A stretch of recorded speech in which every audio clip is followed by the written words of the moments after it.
ये प्रस्तुति सिर्फ एक कोशिश है माँ से मिलने की, माँ तक पहुंचने की, जिसमें संकल्प है उस संगम का, जहां मिलन है पूजा और भक्ति का, आस्था और निष्ठा का।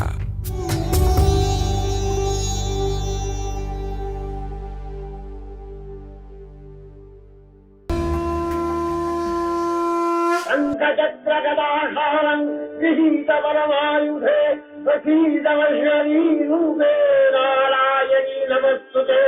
गृहीतव्रमहाचक्रे तमश्यभ्रीतवसुन्दरे वराहरूपिणी शिवे नारायणी नमस्तुते।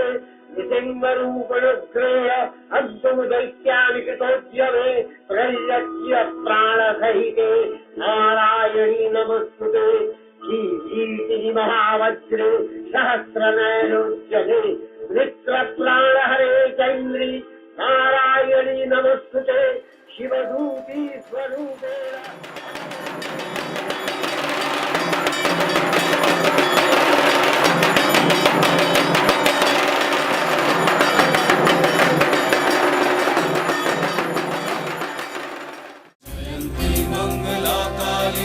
भद्रकाले कपालिनी दुर्गा शिवा क्षमा धात्री स्वाहा स्वाहा नमस्तुते। या देवी सर्वभूतेषु मातृरूपेण संस्थिता नमस्तस्मै नमस्तस्मै नमस्तस्मै नमो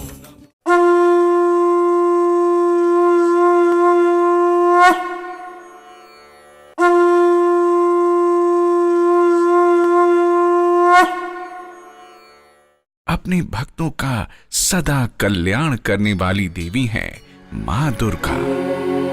माँ दुर्गा को याद करते ही हमारे मन में जो छवि उभरती है वो है सिंह पर सवार, अपनी 10 भुजाओं में अस्त्र शस्त्र धारण किए चंडी रूप में माँ भवानी।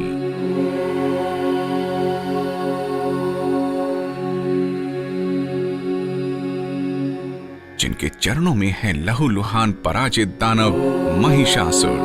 श्रद्धा और भक्ति की बुनियाद पर परंपरा की विरासत को साल दर साल हौसलों के साथ आगे बढ़ाने वाला ये त्योहार देश के हर हिस्से में धूमधाम से मनाया जाता है।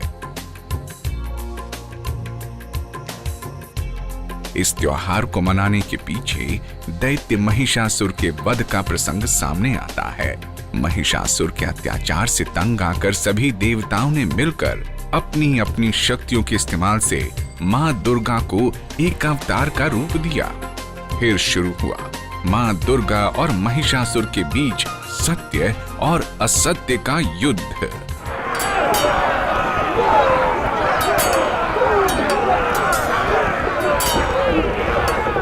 जो 10वें दिन महिषासुर के वध के साथ खत्म हुआ।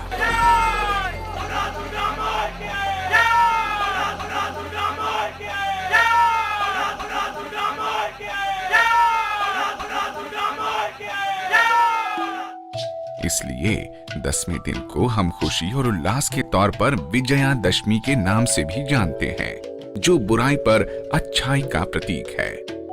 अश्विन मास की षष्ठी तिथि के दिन से मंदिरों और पंडालों में श्रद्धालुओं की भीड़ उमड़ने लगती है। चारों ओर श्रद्धा, भक्ति और आस्था की गंगोत्री प्रवाहित होती दिखने लगती है। अश्विन मास की नवमी तिथि को 10 वर्ष या उससे कम उम्र की कन्या को लोग भगवती का रूप मानते हुए उनकी भी पूजा अर्चना करते हैं।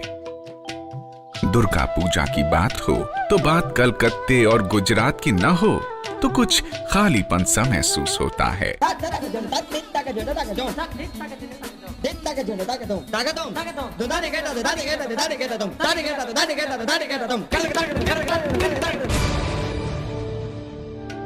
जहां कलकत्ते के पूजा की अपनी पहचान और शान है, वहीं गुजरात के गरबा और डांडिया को कैसे भूला जा सकता है।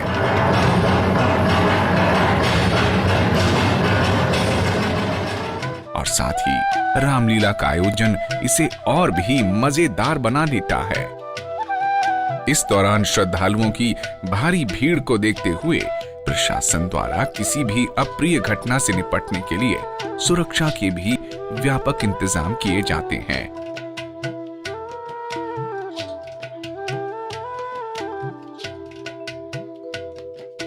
पंडालों की सजावट की बात किए बिना दुर्गा पूजा महोत्सव की बात अधूरी लगती है। मूर्तियों की स्थापना के लिए बनाए गए इन खूबसूरत पंडालों को देखकर ऐसा प्रतीत होता है जैसे कोई भव्य महल अचानक सामने आ खड़ा हुआ हो।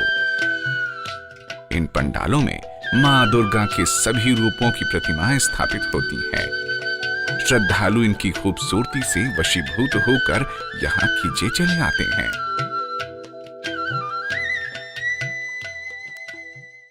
दुर्गा पूजा के अंतिम दिन मां की प्रतिमा को विसर्जन के लिए ले जाया जाता है, जहां लोग मां को इस भरोसे से विदाई देते हैं कि अगले साल मां एक बार फिर अपनी ममतामयी आंचल के तले हमारा कल्याण करने हमारे बीच जरूर आएंगी।